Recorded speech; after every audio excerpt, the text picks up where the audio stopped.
अस्सलाम वालेकुम। अच्छा, होपफुली सब ठीक होंगे। अच्छा, ओवरऑल मार्केट को देखते हैं क्या हो रहा है। फर्स्ट ऑफ ऑल, अगर आपको याद हो, फ्राइडे को हमारे पास जैक्सन होल सिंपोजियम में फेड की स्पीच थी। ठीक है, तो फेड ने बेसिकली कहा क्या? फेड ने बेसिकली कहा कि ये जो सारा नैरेटिव है कि इन्फ्लेशन ज्यादा होगा ड्यू टू टैरिफ, इसमें इनका ख्याल ये है कि ये जो इन्फ्लेशन है ये टेम्पररी, थोड़ा टाइम के लिए ये थोड़ा बहुत ये ज्यादा हो जाएगा, फिर वापस नीचे आना शुरू कर जाएगा। ठीक है, यानी इन्फ्लेशन टेम्पररी ऊपर चला जाएगा लेकिन वापस नीचे आ जाएगा। तो ये फेड चेयर की स्पीच थी। ठीक है, अब इसका मतलब क्या है? इसका मतलब ये है कि इनका इन्फ्लेशन पे फोकस नहीं है।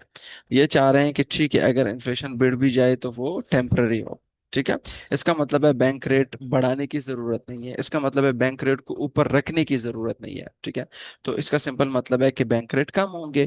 बैंक रेट कम होंगे तो वो ऊपर स्टॉक के लिए भी पॉजिटिव है, वो क्रिप्टो के लिए भी पॉजिटिव है, लेकिन जब बैंक रेट कम होंगे तो वो डॉलर के लिए नेगेटिव है। तो इनिशियली जो हमने देखा, ठीक है, जो क्रिप्टो मार्केट है वो भी यहाँ पे हमने देखा, क्रिप्टो मार्केट भी ऊपर चला गया तकरीबन 1,12,000 से 1,17,000। ठीक है, फिर इसके अलावा US 500 को भी हमने देखा, वो भी ऊपर चला गया तकरीबन यहाँ से यहाँ तक। ठीक है, डॉलर इंडेक्स को हमने देखा कि डॉलर इंडेक्स बहुत ज्यादा डाउन आ गया है नीचे की तरफ। ठीक है, तो अब ओवरऑल अगर हम जैक्सन होल सिंपोजियम से ले ले तो stock upside, crypto upside, dollar downside और गोल्ड अपसाइड। ठीक है, गोल्ड में हम एक्सपेक्ट करेंगे कि गोल्ड जो है वो ऊपर की तरफ जाएगा। क्यों? क्योंकि आपको पता है डॉलर नीचे आता है तो गोल्ड जो है वो ऊपर की तरफ जाता है। लेकिन इसके अलावा हमारे पास कल कुछ न्यूज आई थी कि एक तो ट्रम्प ने कहा है कि वो फेड गवर्नर को रिमूव करने वाले हैं। ठीक है, तो इसकी वजह से थोड़ा बहुत हमें रिस्क ऑफ सेंटिमेंट देखने को मिला कल। हमारे पास क्रिप्टो मार्केट भी नीचे आ गया, हमारे पास स्टॉक मार्केट भी नीचे आ गया। अब ये जब गवर्नर रिमूव करते हैं तो इससे क्या नुकसान होता है? स्टॉक और क्रिप्टो इसकी वजह से क्यों नीचे आ रहा है? देखें, अगर ट्रम्प फेड गवर्नर को रिमूव कर रहा है, इसका मतलब है अब ट्रम्प के पास पूरी अथॉरिटी है कि वो सेंट्रल बैंक में अपने बंदे लगाए, और अपने बंदे लगाने के बाद जो ट्रम्प चाहे वो कर सकता है। इसका मतलब है कि सेंट्रल बैंक की जो इंडिपेंडेंस है, जो आज़ादी है, वो खत्म हो जाएगी।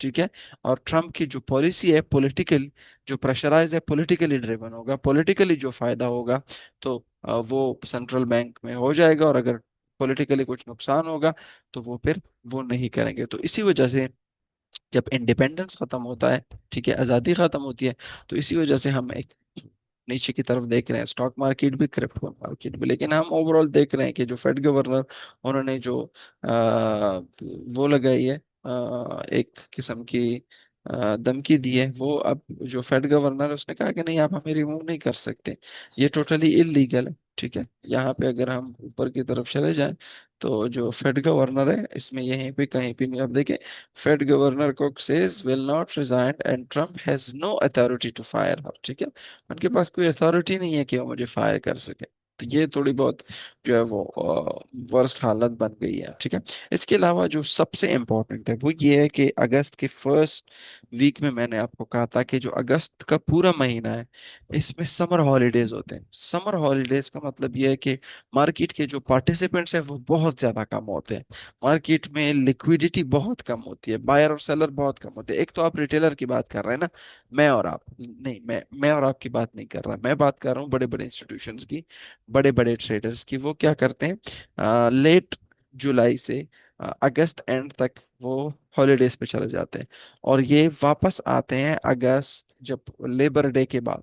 ठीक है, हमारे पास सितंबर का जो पहले मंडे है उसमें यूएस बैंक हॉलीडे भी होगा। जी बिल्कुल, देखें, यूएसडी का बैंक हॉलीडे है। क्यों? क्योंकि लेबर डे है। ठीक है, लेबर डे के बाद हमारे पास सितंबर 2 को हम एक्सपेक्ट करेंगे वापस जो लिक्विडिटी है, जो वॉलेटिलिटी आ जाएगी। हालांकि अब हमारे पास देख लें, स्टॉक मार्केट जो की जो डायरेक्शन है वो भी अपसाइड है, क्रिप्टो मार्केट की डायरेक्शन है वो भी अपसाइड है, लेकिन ड्यू टू मंथ एंड, ठीक है, मंथ एंड की तरफ हम अप्रोच कर रहे हैं।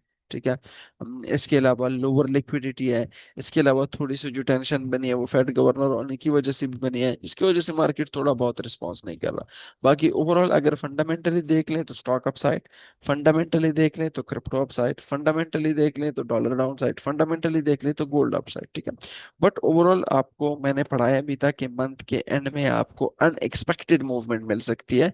आप एक्सपेक्ट नहीं करेंगे, फंडामेंटली मार्केट को अब जाना चाहिए डाउन, जाता है, फंडामेंटली मार्केट को डाउन होना चाहिए, अप चला जाता है। ठीक है, तो यही है कि आपने पेशेंस रखना है, सब्र रखना है। इस टाइम पे अगर आप ट्रेड करेंगे तो डेफिनेट, एक तो देखो आपका बायस होता है कि मैं, मुझे पता है कि स्टॉक मार्केट और क्रिप्टो फंडामेंटली बुलिश है, लेकिन क्या जो मुझे पता है ये इस काबिल है कि मैं अपना पैसा इस पे रिस्क कर सकूं, तो ये अलग बात है। एक होती है डायरेक्शन, आपको मैं बताता हूँ स्टॉक अपसाइड क्रिप्टो अपसाइड, एक कि मैं इसमें ट्रेड लूं।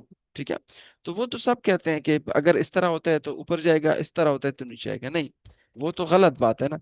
या तो आप कहें कि ऊपर जाएगा और आप बाय करो, या तो आप कहीं नीचे जाएगा आप सेल करो। ठीक है, तो इसमें आप फर्क पहचाने, वो सिर्फ एनालिसिस होते हैं। और एक होता है कि आप बिल्कुल कंफर्म होता है, आपका ट्रेड होता है कि बिल्कुल मैं इस पे रिस्क कर सकता हूँ अपना सारा पैसा। ठीक है, तो ये ओवरऑल, इसके अलावा हमारे पास इस वीक कुछ खास न्यूज़ है नहीं, सिर्फ हमारे पास फ्राइडे को पीसीई का जो डाटा है वो है, ये थोड़ा बहुत अटेंशन लेगा।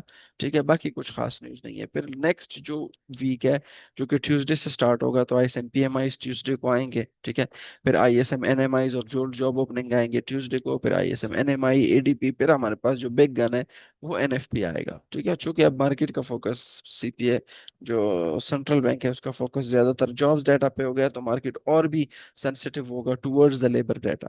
क्यों? क्योंकि सेंट्रल बैंक ने कह दिया कि इन्फ्लेशन थोड़ा बहुत ज्यादा जाएगा, वो टेम्पररी टैरिफ की वजह से टेम्पररी अप जाएगा, फिर नीचे की तरफ आ जाएगा। ये गलत भी हो सकते हैं। ठीक है, 2021 में भी इन्होंने यही मिस्टेक की थी कि जो इन्फ्लेशन है वो ट्रांजिटरी है। ठीक है, टेम्पररी है, लेकिन वो टेम्पररी नहीं हुए, फिर 9% तक चली जाएगी, फिर उनको अकल आ गई। तो हो सकता है अभी ये गलती कर रहे हैं, लेकिन ओवरऑल जो अभी इन्होंने कहा है, जो मार्केट का थीम है उसी पे हम चलेंगे। तो फिलहाल इस वीक आपने बहुत ज्यादा एहतियात करना है, ख्याल रखें, ना करें ट्रेड, ऑफ ले लें। ठीक है, अपने आप को रिलैक्स करें, नेक्स्ट वीक ट्यूसडे से स्टार्ट ले लें, चीजें बेहतर होना शुरू हो जाएगी। बट ओवरऑल ट्रेडिंग में आपको पता है it's all about 80% waiting and 20% execution, का मतलब यही है।